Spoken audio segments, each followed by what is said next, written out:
Rumah itu berdiri sunyi di ujung gang sempit, tertutup ilalang yang tak pernah ditebas. Cat putihnya sudah lama pudar, menyisakan bercak-bercak keabuan yang seolah menandai usia dan kesedihan penghuninya. Di dalamnya tinggal seorang wanita tua, bekas perawat yang pernah berdedikasi penuh pada pekerjaannya di rumah sakit. Namanya Bu Kirana, seorang janda yang kehilangan suaminya lebih dari 20 tahun lalu karena kecelakaan kerja di pelabuhan. Wajahnya sudah tak lagi berseri. Keriput menggurat dalam di sekitar mata dan mulutnya. Tangannya gemetar setiap kali menyeduh teh, namun sorot matanya masih menyimpan tajam pengalaman panjang kehidupan yang tidak ramah. Selama 30 tahun ia melayani pasien, membantu persalinan, merawat luka, bahkan meredam jeritan nyawa yang hendak pergi. Namun semuanya berakhir ketika usia menjadi alasan rumah sakit menolaknya kembali bertugas. Hari itu, dia pulang tanpa surat tugas. Hanya amplop tipis berisi ucapan terima kasih. Tak ada pesta perpisahan, tak ada tangan yang menggenggam hangat. Dunia tempatnya mengabdi telah menutup pintu rapat-rapat. Di rumah, tak ada yang menyambutnya. Anak sulungnya, Jaka, pria usia 30 yang pernah berkeluarga namun akhirnya ditinggal istri karena kebiasaan buruknya, hanya terbaring di sofa dengan botol kosong di tangan. Kedua adiknya, Ardi dan Rio, masing-masing tenggelam dalam dunia maya, satu di depan layar komputer, satu lagi terbungkus headset dan gemerlap game daring. Tak satu pun dari mereka bekerja. Tak satu pun peduli. Semua kebutuhan rumah ditanggung oleh Kirana dari sisa tabungan dan dana pensiun kecil yang tak cukup untuk hidup layak. Ia mencoba berdagang kecil-kecilan, namun tak pernah bertahan lama. Pasar kini terlalu kejam bagi orang tua seperti dirinya. Hari-hari berlalu dengan sunyi yang menyayat. Pagi disambut dengan wajah masam ketiga anaknya yang mengeluh karena nasi tak cukup atau listrik yang mati karena belum dibayar. Kirana hanya bisa menunduk, menahan air mata yang mulai mudah jatuh. Malam tiba seperti monster yang berbisik di balik jendela, bahwa esok takkan lebih baik dari hari ini. Sampai suatu hari, saat merapikan loteng yang berdebu, Kirana menemukan sebuah peti tua peninggalan nenek buyutnya. Peti itu berat dan terkunci, tapi kuncinya tergantung di paku dekat palang kayu. Saat dibuka, bau kayu lapuk dan wangi bunga kering menyeruak. Di dalamnya, terbaring sebuah buku kulit lusuh, berwarna coklat tua dengan tali pengikat dari benang merah yang telah pudar. Buku itu tak memiliki judul.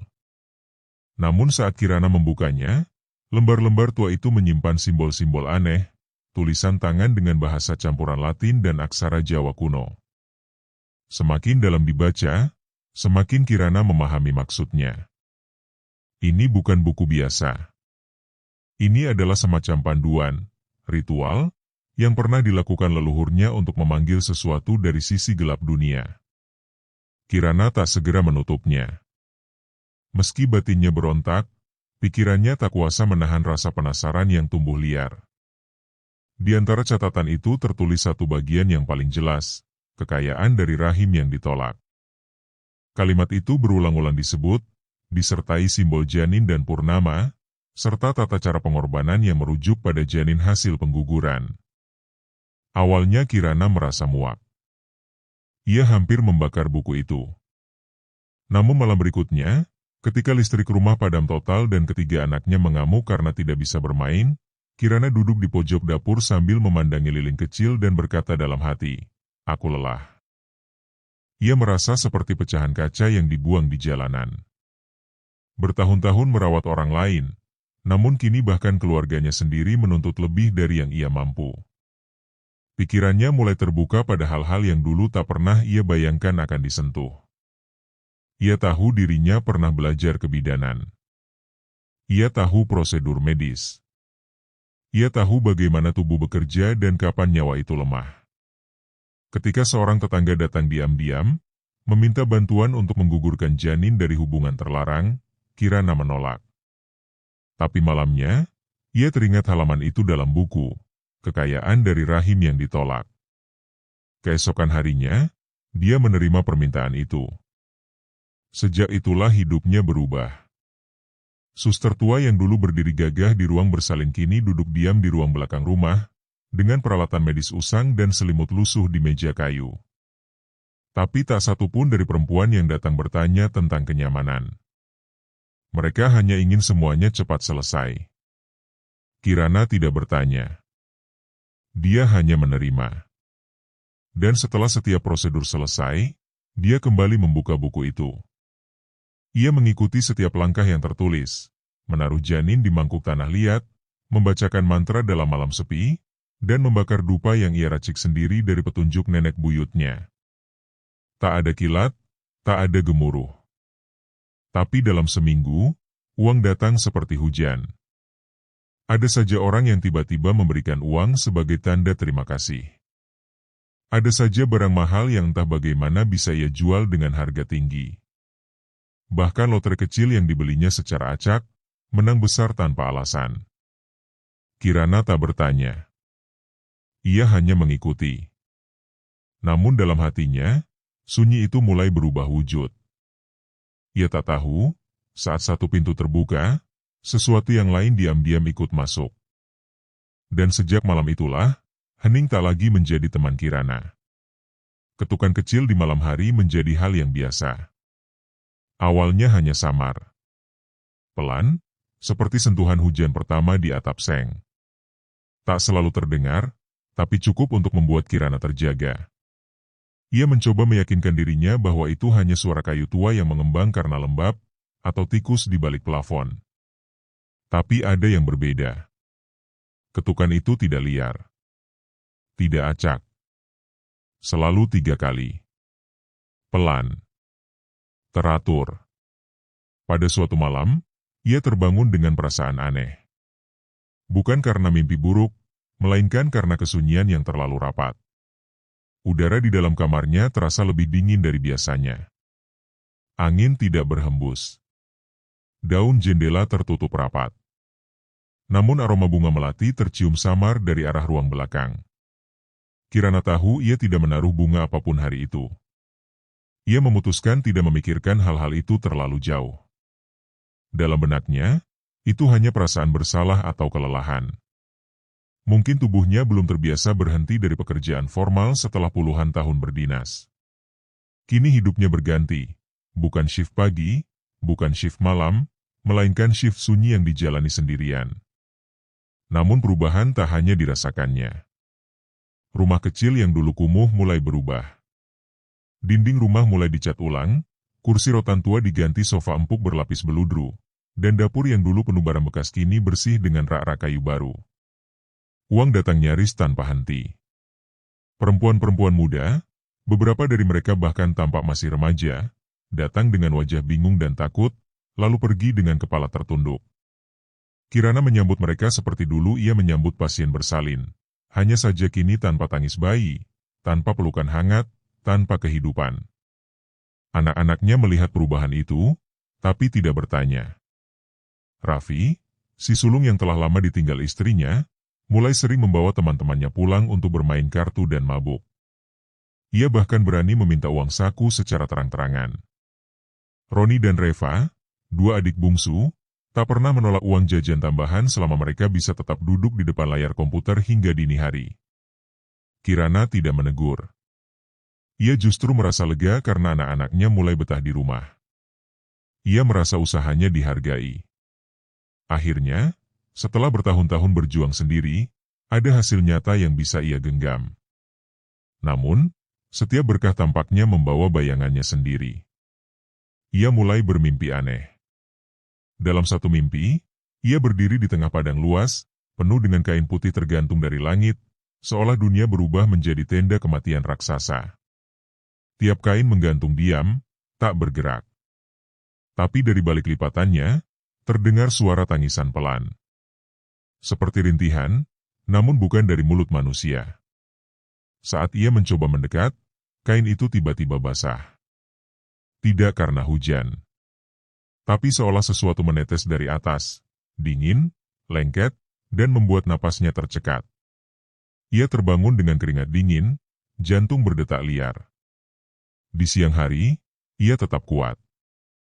menyusun janji dengan pasien berikutnya, menyimpan bahan untuk ritual malam, membaca ulang lembar-lembar tua dari buku warisan nenek buyutnya, yang kini tak lagi tampak seperti kitab kuno, melainkan seperti sahabat yang membimbingnya. Tapi malam-malamnya tidak lagi tenang. Kipas angin yang semula berputar lambat kini berhenti sendiri. Suara-suara kecil mulai terdengar dari ruang belakang, tempat ia menyimpan sesajen. Seperti bisikan, atau bunyi kaki kecil yang berjalan terburu-buru. Pernah suatu malam ia mendengar seperti seseorang menyenandungkan lagu anak-anak dari balik kamar mandi. Tapi ketika diperiksa, tak ada siapapun. Ia menyalahkan pikirannya sendiri. Mungkin ini hanya efek kelelahan. Atau stres yang menumpuk. Ia sudah terlalu lama bekerja sendiri, tanpa rekan, tanpa dukungan. Ia hanya butuh istirahat. Namun bahkan saat ia mencoba beristirahat, matanya tak bisa benar-benar terpejam. Ia merasa diawasi. Seperti ada yang memperhatikannya dari balik lemari, dari belakang pintu, dari lubang ventilasi kecil di atas ranjang. Perasaan itu pelan-pelan tumbuh menjadi ketakutan diam, yang tidak meledak, tapi menancap dalam. Suatu sore, ia menemukan salah satu toples sesajen dalam ruang belakang retak sendiri, padahal tidak disentuh siapapun. Kembang 7 rupa yang ia simpan di dalamnya tercecer di lantai. Aroma aneh menyeruak, tidak busuk, tidak wangi. Lebih mirip aroma tanah basah yang lama tertimbun. Ia membersihkannya perlahan. Tidak panik. Tidak mengeluh. Dalam hatinya, ia tahu, jalan yang ia pilih tidak akan bebas dari bayangan. Tapi selama semuanya terkendali, ia akan terus melangkah. Ini bukan saatnya ragu. Buku tua itu masih membantunya. Uang masih mengalir. Rumah masih tenang. Anak-anak masih diam. Tapi dia mereka bukan tanda tidak tahu. Mereka tahu ada yang berubah. Mereka tahu ibunya makin sering melamun, makin jarang tertawa, makin rutin masuk ruang belakang tanpa alasan. Tapi tak satu pun dari mereka yang bertanya. Takut, atau pura-pura buta. Dan Kirana membiarkan semuanya berjalan. Ia tidak lagi merasa bersalah. Baginya, semua ini hanyalah bentuk dari keseimbangan. Jika ada kehidupan yang tumbuh, ada pula yang harus dihentikan. Jika ada rezeki yang datang, pasti ada harga yang dibayar. Hanya saja, ia belum tahu siapa yang akan membayar paling mahal. Dan memang, untuk waktu yang cukup lama, seolah tidak ada yang harus membayar apapun. Kehidupan Kirana berubah perlahan namun pasti. Rumah kecilnya yang dulu reot kini menjelma menjadi hunian luas dengan pagar besi dan taman terawat. Setiap sudutnya dipenuhi hiasan-hiasan mahal, barang-barang antik, dan aroma kayu manis yang membius. Tidak ada yang tahu dari mana uang itu berasal, kecuali dia sendiri, dan sesuatu di balik cermin ruang belakang. Kirana tidak lagi terlihat seperti perempuan tua yang dibuang rumah sakit. Ia menjelma menjadi ibu rumah tangga terhormat di lingkungan itu, ramah di pagi hari, menyapa tetangga, bahkan sesekali menyumbang ke masjid atau membantu anak yatim. Tapi di balik pintu tertutup, ruang belakang rumah itu tetap menjadi altar sunyi tempat suara-suara halus terus berbisik dalam bahasa yang tak dikenal. Ritual itu kini menjadi rutinitas. Sehabis proses aborsi selesai dan si pasien tertidur di ruang pemulihan, Kirana masuk ke ruang belakang, membuka buku tua itu, dan memulai mantra dalam bisikan. Lilin-lilin berwarna hitam dan merah menyala tenang, asap dupa naik perlahan membentuk lekuk-lekuk samar seperti wajah-wajah yang pernah hilang. Ia menunduk dalam-dalam, menggenggam sejumput tanah yang telah dikeringkan dari makam tak bernama, lalu menyiramkannya ke dalam wadah sesajen. Terimalah ini. Aku beri yang kau mau. Sekarang beri aku milikku. Dan entah bagaimana, keesokan harinya, selalu saja ada amplop di bawah bantalnya. Tebal. Penuh. Tak berbekas siapa pengirimnya. Dan setiap kali ia menghitung lembar demi lembar uang itu, ia merasa lebih kuat, lebih muda, dan lebih hidup. Seolah tubuhnya menyerap sesuatu yang jauh lebih dari sekadar kekayaan. Ketiga anaknya kini hidup dalam kenyamanan. Raffi, si sulung, tidak lagi terlihat sebagai duda kacau. Ia mulai berpenampilan rapi, mengenakan jaket kulit dan membawa ponsel mahal. Meski tetap mabuk dan menghabiskan malam dengan teman-temannya, namun ia tak pernah lagi kekurangan. Roni dan Raka pun mulai menunjukkan perubahan. Dari anak pemalas menjadi gamer profesional di dunia maya. Mereka membeli perangkat mahal, mengadakan turnamen kecil, bahkan mendapat sponsor. Semua karena kiriman tak terbatas dari ibunya. Kirana tidak keberatan. Ia merasa itu bentuk keadilan. Setelah puluhan tahun membesarkan mereka tanpa bantuan siapapun, sekarang saatnya mereka hidup nyaman. Ia tidak pernah bertanya bagaimana uang itu digunakan. Ia hanya memberi, dan memberi, dan memberi. Satu-satunya syarat, jangan pernah masuk ruang belakang. Waktu berlalu, tahun berganti. Setiap proses aborsi menjadi lebih cepat, lebih tenang. Kirana melakukannya dengan tangan terampil, tanpa ragu, tanpa getar. Setiap janin yang digugurkan menjadi satu persembahan baru. Ia menyimpannya dalam toples-toples kecil berisi cairan, masing-masing dengan tanda khusus yang hanya ia yang paham. Kemudian, saat bulan mencapai puncaknya, ia memilih satu dan membawanya ke altar. Di sana, segalanya berlangsung seperti perjanjian yang diam. Tanpa saksi. Tanpa suara. Hanya janin, mantra, dan sesuatu yang menyambut dari balik kegelapan. Ia tak lagi merasa takut.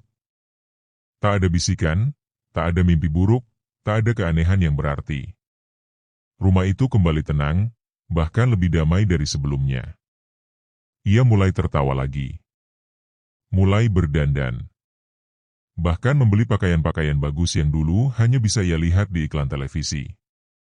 Ia menjadi perempuan tua yang menolak tua, penuh pesona dan percaya diri. Sesekali, ia melihat bayangan seseorang berdiri di ujung lorong saat ia keluar dari ruang belakang. Tapi ia tidak peduli. Ia pikir itu hanya imajinasi. Dan jikapun bukan, ia yakin apapun yang datang, sudah menjadi bagian dari perjanjian. Karena hidupnya kini sempurna. Ia bisa makan apa saja yang ia suka. Bepergian kapanpun. Bahkan pernah diam-diam menginap di hotel bintang 5, sendirian, hanya untuk merasakan kasur empuk dan pemandangan kota malam dari lantai atas. Tak ada rasa bersalah. Tak ada air mata. Ia membunuh bagian rapuh dalam dirinya sejak pertama kali melakukan ritual itu. Kini hanya sisa cangkang yang keras dan kuat. Tetangga-tetangga mulai bertanya-tanya, tentu saja. Dari mana datangnya semua kemewahan? Tapi Kirana selalu punya alasan, warisan keluarga, tabungan lama, bisnis sampingan. Mereka mengangguk walau tak sepenuhnya percaya. Tapi siapa yang berani bertanya lebih dalam pada seorang janda tua yang tampaknya sudah kembali diberkahi kehidupan? Suatu hari, seorang perempuan muda datang dalam kondisi putus asa. Perutnya sudah membuncit, wajahnya pucat.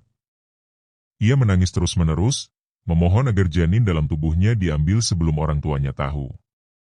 Kirana tidak bertanya banyak. Ia hanya menatap mata perempuan itu dalam-dalam, lalu tersenyum. Kalau itu yang kau inginkan, mari masuk. Ia tak tahu, bahwa malam itulah yang akan mengubah segalanya. Tapi belum sekarang. Hari-hari setelahnya masih sama. Kirana menikmati kekayaannya, anak-anaknya bersenang-senang, rumah tetap berdiri megah. Tidak ada yang berubah. Tidak ada yang aneh. Tidak ada yang mengusik. Tapi di ruang belakang, toples terakhir, yang belum diberi tanda, mulai berembun dari dalam. Dan ketika Kirana melewatinya suatu malam, ia merasa udara di sekelilingnya lebih berat dari biasanya. Tapi ia tidak berhenti. Tidak pernah. Karena ia merasa sudah terlalu jauh untuk berbalik. Dan karena ia yakin, semua ini akan terus berlangsung, selama ia tetap memberi. Tapi malam itu, pemberian Kirana salah. Fatal. Pasiennya datang saat hujan turun sejak siang. Seorang gadis muda, kira-kira 20 tahun, wajahnya pucat, perutnya membuncit sekitar 6 bulan. Datang bersama ibunya, Perempuan setengah baya yang menunduk sejak di ambang pintu. Mereka bicara cepat, terputus-putus. Ketakutan menyelimuti suara mereka, dan Kirana tak perlu banyak tanya. Ia paham, mereka butuh dibantu. Disingkirkan. Diselesaikan. Tapi kali ini berbeda. Perut gadis itu terlalu besar. Denyut nadinya terlalu lemah. Napasnya tersengal-sengal meski ia diam.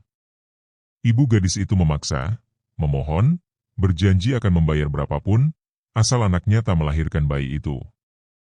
Kirana sempat ragu, tapi bayangan uang cepat dan iming-iming tambahan ritual yang akan memperkuat perjanjian dengan jin membuatnya mengabaikan naluri. Malam itu, di ruang belakang rumah, Kirana melakukan prosedur yang seharusnya tak dilakukan. Ia tak sepenuhnya yakin, tapi ia melakukannya seperti biasa. Sunyi. Cepat. Dingin. Namun tidak berjalan lancar. Gadis itu kejang, tubuhnya bergetar hebat, dan matanya terbuka lebar tanpa fokus. Ibu gadis itu panik, memeluk tubuh anaknya yang mulai dingin, memanggil-manggil namanya tanpa jawaban. Beberapa menit kemudian, tubuh itu diam. Tak bergerak. Kirana terpaku. Suasana mendadak sunyi. Angin malam tak lagi terdengar. Detik jam terasa lebih lambat. Tubuh ibu itu mendekap anaknya erat, tapi lalu, ia pun ikut rebah. Dadanya berhenti naik turun. Hanya dalam hitungan menit, dua nyawa lenyap di hadapannya. Gadis muda dan ibunya. Tak satu pun sempat mengucap kata terakhir. Tubuh Kirana gemetar, bukan karena takut ditangkap, tapi karena ia tahu ini bukan kematian biasa. Jin yang biasa membantu tak terasa hadir. Ritual penguat gagal. Ruangan terasa kosong, hampa. Ia mendekat ke tubuh sang gadis, menatap wajahnya yang pucat dan beku. Dari matanya, menetes satu air mata terakhir, seolah ada yang belum selesai. Panik, Kirana memanggil Raffi. Anaknya datang dengan wajah bingung, tetapi begitu melihat dua tubuh terbujur kaku di lantai ruang belakang, wajahnya pucat pasi. Ia memaki lirih, gemetar. Tapi Kirana hanya memerintah, tegas dan dingin, kuburkan. Diamkan. Jangan beritahu siapapun. Malam itu, di tengah guyuran hujan yang belum berhenti sejak sore, Raffi menggali tanah di belakang rumah. Di dekat pohon jambu yang tak pernah berbuah. Mereka menurunkan dua jasad itu dalam diam. Tak ada doa. Tak ada kain kafan. Hanya tanah basah yang menelan tubuh-tubuh yang tak seharusnya mati malam itu. Kirana kembali ke rumah dengan tubuh lunglai. Ia membakar pakaian, mencuci lantai, menyeka peralatan. Tapi bau amis tetap melekat, seperti tertinggal di ujung hidung. Ia tidak tidur malam itu. Dan esoknya, hidup berlanjut seperti biasa. Tapi tidak sepenuhnya biasa. Minggu pertama setelah penguburan, Kirana merasa seseorang memperhatikannya. Dari balik tirai. Dari ujung lorong. Dari sela-sela pintu yang tak sepenuhnya tertutup. Tapi tiap kali menoleh, tak ada siapa-siapa. Ia menyangka pikirannya lelah. Tapi ketika toples terakhir berembun dari dalam dan isi cairannya keruh, ia mulai tahu, ada yang berubah. Minggu kedua, gangguan datang pada anak-anaknya. Raka mulai mengigau saat tidur. Menjerit-jerit tanpa sebab. Suatu malam, ia bangun dengan tubuh penuh keringat dan mengatakan bahwa ia bermimpi dikejar oleh bayi yang merangkak cepat, lebih cepat dari manusia. Bayi itu menangis, tapi bukan suara tangis biasa. Tangis itu menyerupai tawa kecil yang menggema. Roni mulai melihat sosok perempuan berdiri di halaman. Pertama hanya sekilas. Lalu muncul lagi. Lalu berdiri lebih dekat, tiap malam. Ia menutup gorden, tapi pagi harinya selalu terbuka lagi. Raffi, yang mengubur jasad itu, menjadi pendiam. Ia tak banyak keluar kamar. Ia berhenti minum, berhenti merokok, bahkan berhenti marah. Ia duduk lama di lantai, menatap ke dinding kosong. Ketika Kirana memaksanya makan, ia hanya menjawab pelan, "Dia belum selesai, Bu." Kirana tidak bertanya siapa dia. Karena jauh di dalam hatinya, ia tahu jawabannya. Dan kemudian malam itu tiba. Saat lilin-lilin di ruang belakang padam sendiri. Saat pintu yang selalu terkunci bergerak perlahan. Saat Kirana bangun karena mendengar suara ketukan dari dalam rumah. Ia menyusuri lorong dengan langkah pelan. Udara dingin menusuk hingga tulang. Lampu ruang tengah berkedip. Lantai terasa lembab. Ketika ia melewati kamar mandi, cermin besar di dinding menunjukkan bayangan perempuan berdiri di belakangnya. Bergaun putih. Rambut panjang. Wajah setengah hancur. Dan menggendong sesuatu. Saat Kirana menoleh, tak ada siapapun. Tapi suara tangis itu kini terdengar jelas. Tangis bayi. Malam demi malam, tangisan itu tak berhenti. Bukan dari kamar anak-anaknya. Bukan dari luar. Tapi dari bawah lantai. Dan ketika tanah belakang rumah mendadak merekah keesokan harinya, mengeluarkan bau busuk dan kabut tipis. Kirana tahu. Gadis itu bangkit. Dan dia tak sendiri. Sejak tanah di belakang rumah merekah dan mengeluarkan kabut yang tak biasa, rumah Kirana tidak lagi seperti rumah. Bau menyengat menusuk rongga hidung, seperti daging basi yang dibiarkan berhari-hari. Tapi yang lebih parah adalah suasananya. Udara dingin seolah menetap meski matahari tengah hari bersinar terang. Tirai bergerak sendiri, dinding kadang mengelupas dengan suara mencicit pelan, dan cermin-cermin memantulkan bayangan yang bukan milik mereka. Kirana tak lagi bisa tidur. Matanya menyala merah karena begadang, tubuhnya semakin kurus, dan rambut putihnya semakin banyak bermunculan. Ia tahu, ini adalah hukuman. Tapi belum ada jalan kembali. Ritual-ritual yang dulu begitu ampuh kini tak lagi berguna.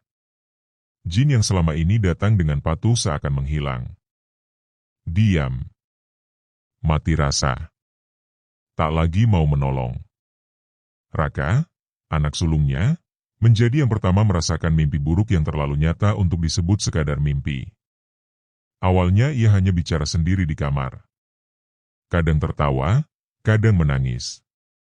Lalu, ia mulai berjalan di malam hari. Keluar kamar tanpa sadar, berdiri di depan lemari pendingin sambil menatap kosong, menggenggam pisau dapur tanpa alasan. Saat Kirana mencoba memanggilnya, Raka hanya menoleh perlahan, matanya kosong dan bibirnya berbisik, dia belum puas. Esok paginya, Raka ditemukan pingsan di pekarangan rumah tetangga. Mulutnya penuh tanah. Tangannya mencakar-cakar tanah seolah ingin menggali sesuatu. Ketika dibawa masuk dan dibersihkan, ia hanya berkata pelan, "Aku disuruh cari ibunya." Ibunya nyari bayinya. Hari demi hari, kondisi Raka semakin memburuk. Ia mulai bicara dalam bahasa yang tak dimengerti.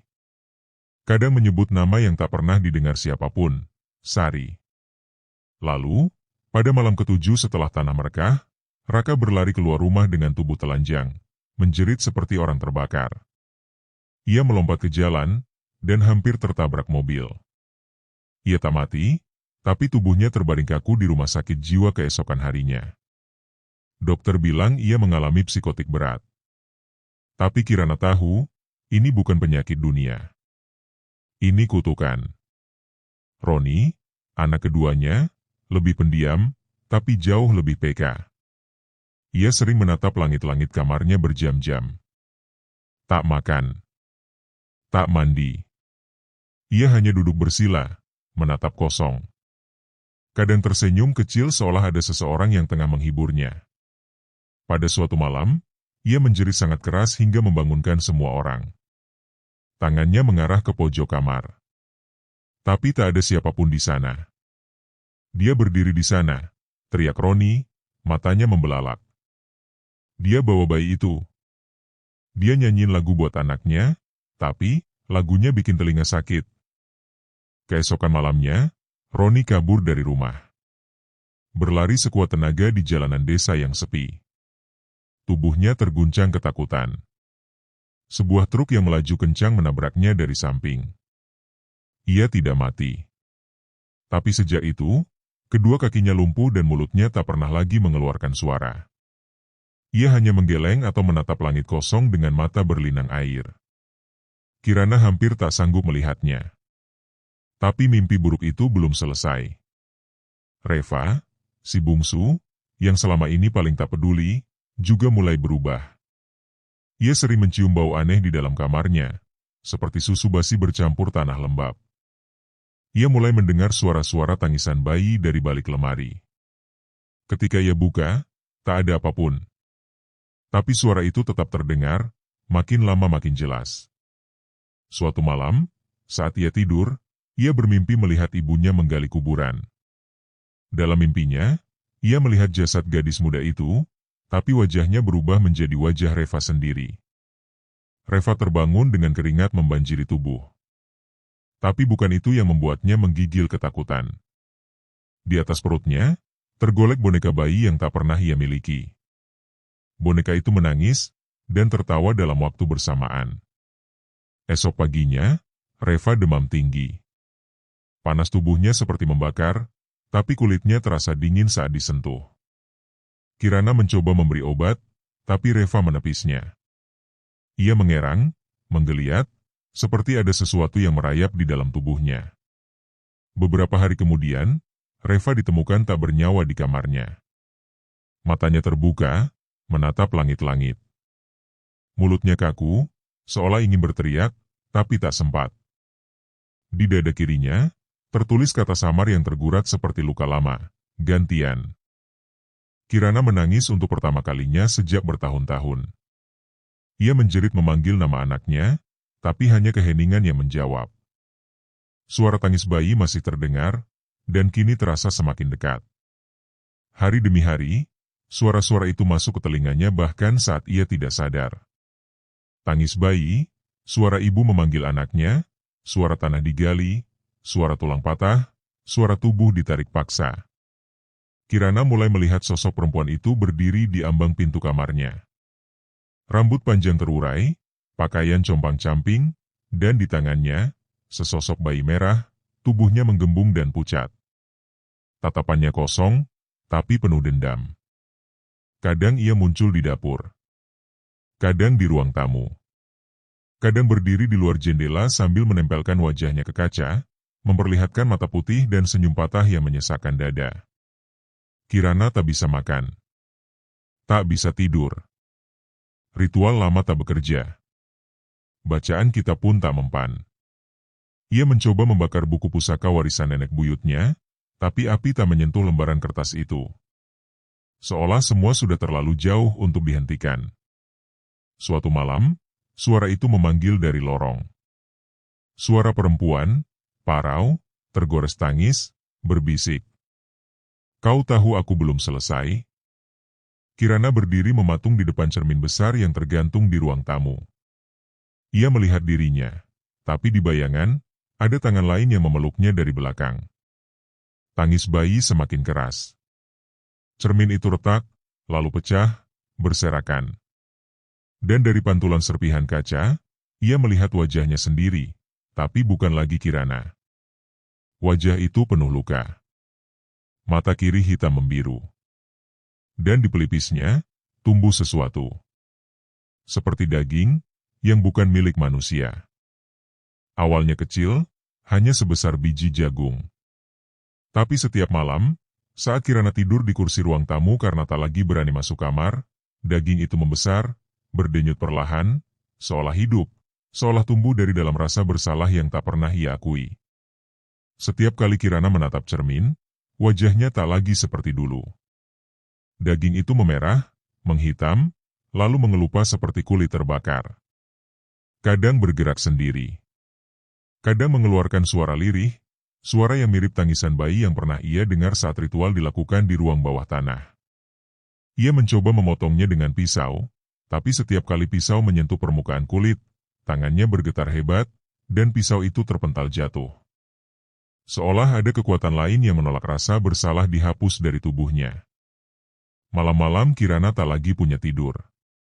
Tubuhnya menggigil meski sudah dibalut 3 lapis selimut. Udara di dalam rumah seperti membeku. Seperti berada di dalam peti mati yang ditinggal terlalu lama. Dinding-dinding rumah menghitam. Lantai sering basah meski tak ada hujan. Kadang, suara tangis terdengar dari dalam lemari dapur, kadang dari sela ubin, kadang dari belakang pintu kamar mandi. Suara itu terus memanggil. "Ibu, kenapa aku dikubur tanpa nama?" Kirana sudah tak lagi keluar rumah. Ia tak sanggup melihat dunia luar yang terus berjalan, seolah tak peduli pada kutukannya. 3 anaknya sudah hancur. Raka mengigau di rumah sakit jiwa, menolak makan, menolak bicara. Roni terbaring lumpuh, menatap langit-langit seperti sedang menunggu ajal. Reva sudah meninggal.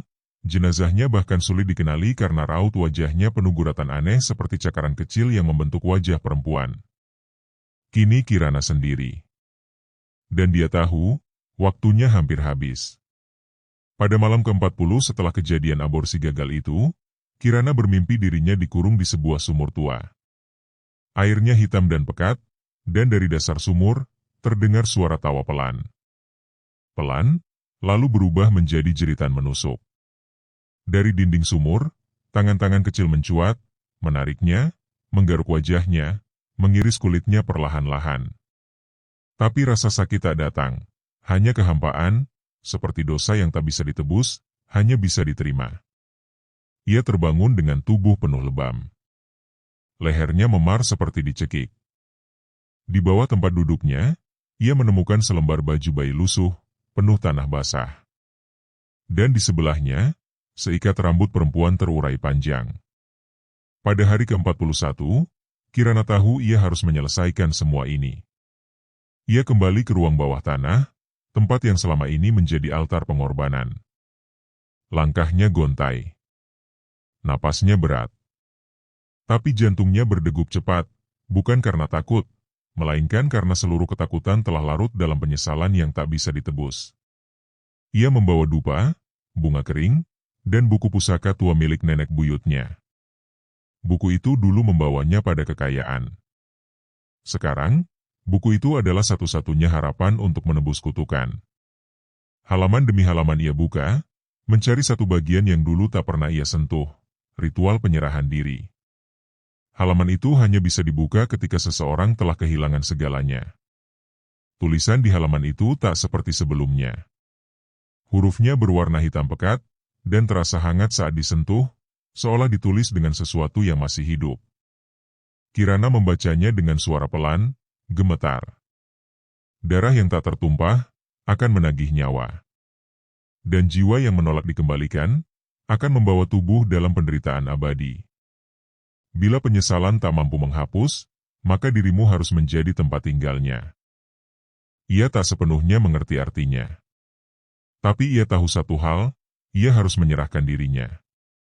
Ia duduk di tengah lingkaran ritual, menyalakan semua lilin, membakar dupa, menabur abu dari janin yang telah ia kubur diam-diam di belakang rumah. Dan ia mulai membaca mantra terakhir. Saat mantra dibaca, udara di ruang bawah tanah berubah. Lilin padam satu persatu. Aroma besi memenuhi ruang. Lalu, dari kegelapan, suara itu muncul lagi. "Aku sudah menunggu terlalu lama, Bu." Sosok perempuan itu muncul di hadapannya. Matanya merah, rambutnya basah seperti baru keluar dari liang kubur.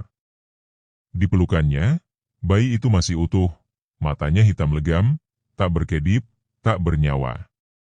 Mereka menatap Kirana, dan tersenyum. Sekarang gantian. Tiba-tiba Kirana merasakan sesuatu merayap dari kaki ke dadanya. Dingin, seperti kabut. Tapi bukan kabut. Itu rasa yang tak bisa dijelaskan, seperti kesedihan yang berbentuk, seperti dendam yang punya tangan. Ia mencoba melawan. Tapi tubuhnya kaku. Tangannya tertarik ke belakang. Punggungnya membungkuk sendiri, bibirnya membuka, dan suara yang keluar, bukan lagi suaranya. Itu suara tangisan bayi. Dan tawa seorang ibu. Kirana menjerit dalam batin. Tapi tak ada yang mendengar. Tak ada yang peduli. Tubuhnya perlahan menggigil, matanya membeku, dan kulitnya mengering seperti tanah yang ditinggalkan matahari terlalu lama. 1 jam kemudian, rumah itu sunyi. Tak ada suara. Tak ada kehidupan. Dan tubuh Kirana, atau apapun yang tersisa darinya, terduduk membatu di dalam lingkaran ritual. Mata terbuka. Tapi bukan melihat.